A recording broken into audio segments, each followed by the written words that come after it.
Abad ke-18, di Eropa, terjadi peristiwa penting yang akan mengubah aspek-aspek kehidupan manusia dan lahirnya banyak ilmu pengetahuan, yakni peristiwa Aufklärung. Tidak lain, ini bermula dari ilmuwan bernama Isaac Newton dari Inggris. Ia berhasil mengeluarkan karya Philosophiae Naturalis Principia Mathematica, dan seorang ilmuwan dari Jerman bernama Immanuel Kant mengeluarkan slogan Sapere Aude yang berarti untuk mengajak orang Jerman untuk berpikir dan berani menggunakan akalnya. Dan dimulailah masa pencerahan dan kemajuan bangsa Eropa.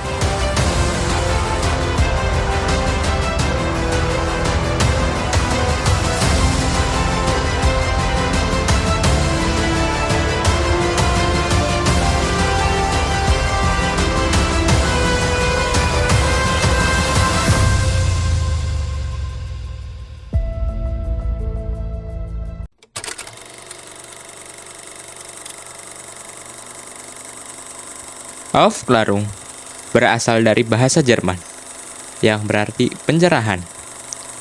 Selain dalam bahasa Jerman, Aufklärung memiliki nama dalam bahasa Inggris dan Prancis, yakni Enlightenment dalam bahasa Inggris dan Lumière dalam bahasa Prancis.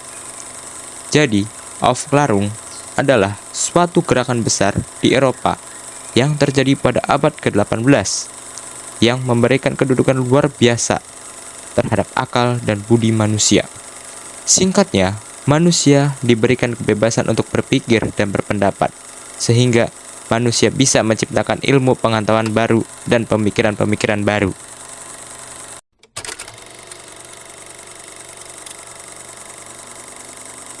Abad ke-16, dominasi gereja mulai sedikit demi sedikit luntur setelah adanya reformasi gereja yang dilakukan oleh Martin Luther di Jerman.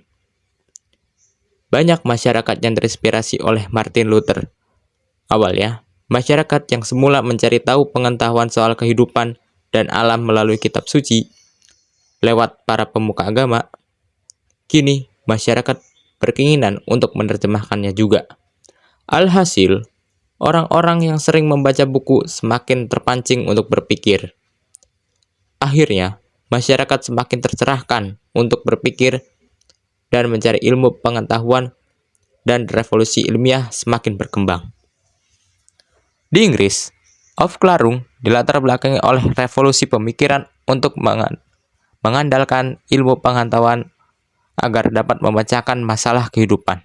Sedangkan di Perancis terjadi karena adanya keinginan dari tokoh pemikir, sastrawan, seniman, wartawan, dan ilmuwan agar dilakukan perubahan kekuasaan yang sebelumnya didominasi kalangan gereja dan kerajaan. Hal ini akan mendorong lahirnya ideologi baru, yakni liberalisme dan nasionalisme, yang akan menjadi revolusi Perancis. Di Jerman, Aufklärung terjadi karena adanya pengembangan aliran-aliran pemikiran yang dikembangkan oleh para tokoh filsafat Jerman seperti Immanuel Kant, Samuel Pufendorf, Christian Thomasius, dan Christian Wolff.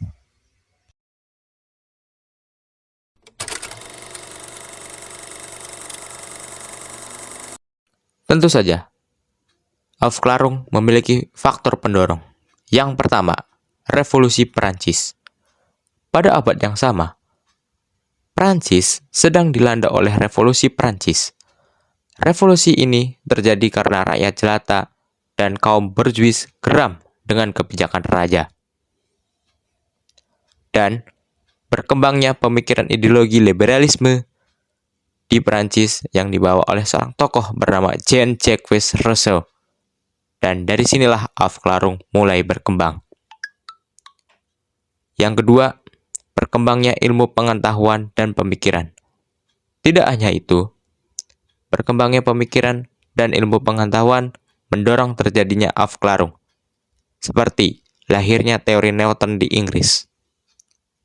Ketiga, serta adanya pertikaian antara kaum intelektual dengan kaum rohaniawan Katolik yang mendorong terjadinya Aufklärung.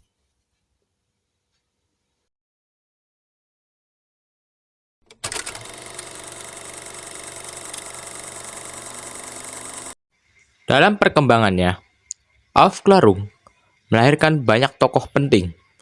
Namun, dari banyaknya tokoh, hanya ada 3 tokoh yang paling berpengaruh, yakni Yang pertama, Immanuel Kant. Immanuel Kant adalah seorang filsuf asal Jerman kelahiran 22 April 1724 di Königsberg. Ia salah satu intelektual utama abad pencerahan. Karya Kant yang komprehensif dan sistematif adalah epistemologi, metafisika, etika, dan estetika. Ia juga mengeluarkan slogan yang terkenal mendorongnya terjadinya Aufklärung, yakni Sapere Aude, yang berarti beranilah berpikir sendiri. Mengajak orang-orang untuk semakin berani dan bebas menggunakan akalnya. Yang kedua, Isaac Newton.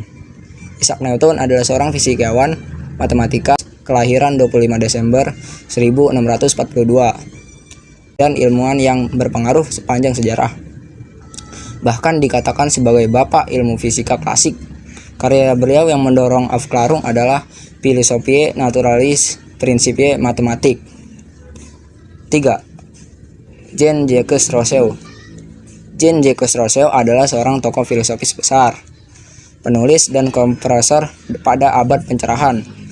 Beliau kelahiran 28 Juni 1712 di Jenewa, Swiss. Pemikiran filosofinya memengaruhi revolusi Prancis, perkembangan politika modern, dan dasar pemikiran edukasi.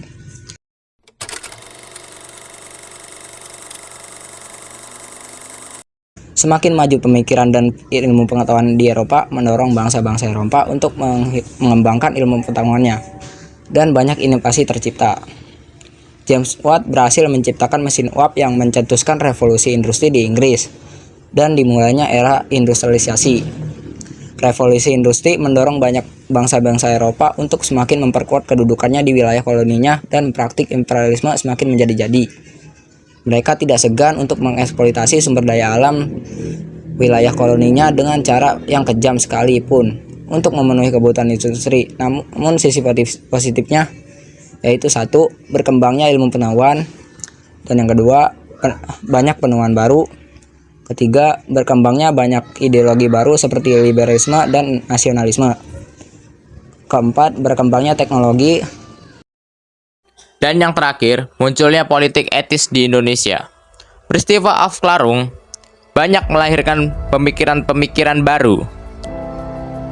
Dan pada tahun 1901, seorang tokoh bernama Van Deventer mengeluarkan trilogi Van Deventer yang membuat bangsa Indonesia bisa mendapatkan pendidikan dari politik etis dan membuat bangsa Indonesia sadar bahwa mereka harus bersatu untuk bebas dari penjajahan, yang kelak akan terbentuknya organisasi Budi Utomo sebagai organisasi pergerakan nasional pertama kemerdekaan Indonesia pada tanggal 20 Mei 1908.